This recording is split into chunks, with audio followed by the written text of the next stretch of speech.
ఈ కాంగ్రెస్ పార్టీకి, ఆంధ్రప్రదేశ్ కాంగ్రెస్ పార్టీకి కొంచెం ఆక్సిజన్ ఇస్తున్నటువంటి మా షర్మిలమ్మ, అదేవిధంగా రెబల్ రేవంత్ రెడ్డి తెలంగాణ ముఖ్యమంత్రి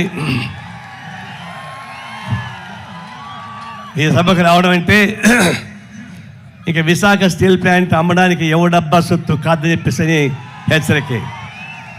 ఎందుకంటే పక్క రాష్ట్రం ఉన్నటువంటి కాంగ్రెస్ పార్టీ ముఖ్యమంత్రి రేవంత్ రెడ్డి, ఇక్కడ షర్మిలమ్మ, సిపిఐ సిపిఎం అంతా కలిసి ఈ దేవాలయం లాంటి ఉక్కు ఫ్యాక్టరీ అమ్ముతా ఉంటే చూస్తూ ఊరుకుంటామా?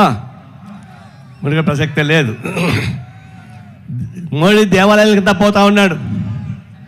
అన్ని దేవాలయాలు అందరిని రానియరు, ఒక వర్గాన్ని రానియరు అక్కడ. కానీ స్టీల్ ప్లాంట్ ఒక పెద్ద దేవాలయం. ఈ దేవాలయంలో అన్ని వర్గాలు, మతాలు, కులాలు మొత్తం పనిచేసే హక్కు ఉంది. కాబట్టి ఈ దేవాలయాన్ని మనం కాపాడుకోవాలి. కాపాడడానికి కావాల్సిన కృతజ్ఞత ఉండాలి. అందుకే మోడీ దీన్ని దెబ్బతీస్తూ ఉన్నాడు. సముద్రం మొత్తం కూడా అదానికి అప్పగించారట. ముంద్రా ప్రాజెక్ట్ నుంచి మొత్తం కూడా గంజాయి స్మగ్లింగ్ చేసేవాడయా. అదాని అంటే గంజాయి స్మగ్లింగ్ చేసేవాడు. అదాని గురి ఉంటే మోడీ గారు, ఆయన ముంద్రా నుంచి కార్యకర్త దాకా మొత్తం ఆయనకి అప్పగిస్తూ ఉన్నాడు. దాని తర్వాత స్టీల్ ప్లాంట్ అప్పగిస్తున్నాడు. వాళ్ళు ఫ్యాక్టరీ రన్ చేయడానికి కాదు, దీన్ని మొత్తం అదాని పై చేరుకున్నాక పెద్ద గోడౌన్ కట్టి గంజాయిని గోడౌన్గా పెట్టడానికి ఉపయోగపడే పద్ధతిలో విశాఖ స్టీల్ ప్లాంట్ ఉపయోగించబోతా ఉన్నాడు. ఇది దుర్మార్గం. అట్లాంటి దుర్మార్గుడు కషాయవాడు. కషాయవాడు అనకూడదు. కషాయవాడు కూడా మేకని కోసేటప్పుడు నమాజ్ చేసుకుంటాడు పాపం. ఏమాత్రం పాపభీతి లేకుండా కోసేవాడు మోడీ. అయితే మోడీకి తందానే పాడేవాళ్ళు మేకలింగాలాగా ఇద్దరు ఉన్నారు ఇక్కడ. ఒక చంద్రబాబు నాయుడు, ఇంకొక పక్కన జగన్మోహన్ రెడ్డి. ఇద్దరు తందాన్ని పాడుతూ ఉన్నారు. తమలపాకుతో నీటంటే తలుపు శక్తితో నీవిట్టంటే అన్నట్టుగా ఈయన తమలపాకుతో మంతిస్తూ ఉంటే తెలుగు ప్రజానీకానికి గొంతులు కోస్తుంది మోడీ. అందుకని మోడీని సపోర్ట్ చేసి ఇద్దరిని కూడా ఓడించాల్సిన అవసరం ఉంది. కానీ రాజకీయంగా వీళ్ళు ఓడిస్తే తప్ప ఈ స్టీల్ ప్లాంట్ని కాపాడుకోవడం సాధ్యం కాదు.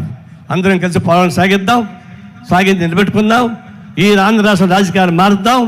దేశం మొత్తం మీద రాజకీయాలు మార్చాల్సిందే.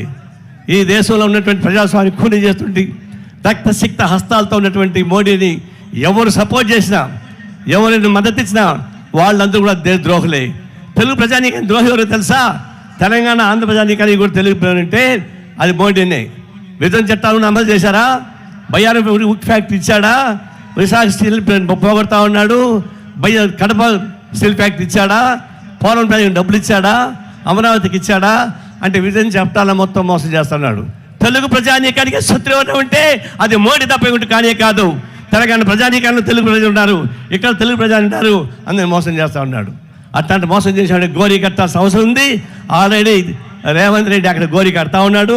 ఆ గోరీ ఇక్కడ కూడా ఎక్స్టెండ్ చేయించి తప్పనిసరిగా కేంద్రంలో బీజేపీని, ఇక్కడ టీడీపీని, ఇటు వైసీపీని ఓడించాల్సిన అవసరం ఉంది. ఓడించి స్టీల్ ప్లాంట్ కాపాడుకుందాం. ఈ స్టీల్ ప్లాంట్ కాపాడుకోవడానికి ఒకప్పుడు 67 మంది ఎంపీలు రాజీనామా చేశారు. 7 మంది ఎంపీలు రాజీనామా చేశారు.